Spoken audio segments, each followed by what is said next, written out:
পাঁচ দফা দাবির ভিত্তিতে উত্তর জেলা পুলিশ সুপারের উদ্দেশ্যে কদমতলা থানায় রবিবার বেলা ৩টায় গণডেপুটেশন দিল তৃণমূল কংগ্রেস। এই গণডেপুটেশনে উপস্থিত ছিলেন ত্রিপুরা প্রদেশ মহিলা তৃণমূল কংগ্রেসের সভানেত্রী পান্না দেব, তৃণমূল কংগ্রেসের রাজ্য কমিটির সম্পাদক আব্দুল মতিন, তৃণমূল কংগ্রেসের অফিস রাজ্য কমিটির সভাপতি সমরেন্দ্র ঘোষ, উত্তর জেলা তৃণমূল কংগ্রেসের সভাপতি বিমল নাথ প্রমুখ।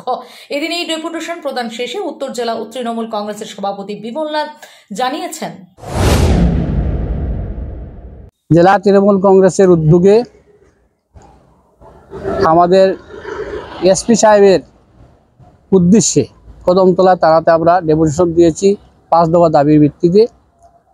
আমাদের মূল দাবি হলো কদমতলাতে ২০২১ সাল থেকে শুরু করে এখন পর্যন্ত বিভিন্ন সময় দাঙ্গা হাঙ্গামা হচ্ছে।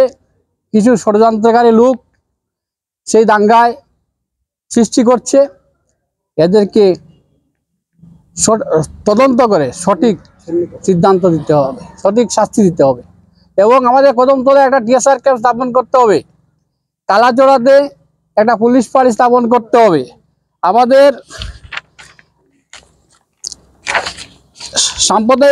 সাম্প্রদায়িক ঘটনায় কদমতলা বাজারে যে লোকগুলি ক্ষতিগ্রস্ত হয়েছে তাদেরকে ক্ষতিপূরণ দিতে হবে।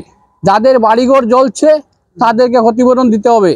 মন্দির মসজিদে সাহায্য করতে হবে এবং গন্ডাছড়াতে যে গন্ডগোল হয়ে গেল জাতি উপজাতিদের মধ্যে, তাদের বাড়িঘর ছেড়ে ওরা উদ্বাস্ত হয়েছে, তাদেরকে পুনর্বাসন দিতে হবে।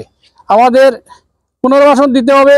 পাশাপাশি আমরা একথা উল্লেখ করছি, গন্ডাছড়া যে ঘটনা এবং কদমতলা যে ঘটনা, এই ঘটনা সঠিক তদন্ত করে একজন বিচারপতিকে দিয়ে, আদালতের বিচারপতিকে দিয়ে তদন্ত করতে হবে এবং রাজ্যে খুন, সন্ত্রাস, নারী নির্যাতন, নিরীহ মানুষের উপর। Bureau report, S Bharat live 24 hours.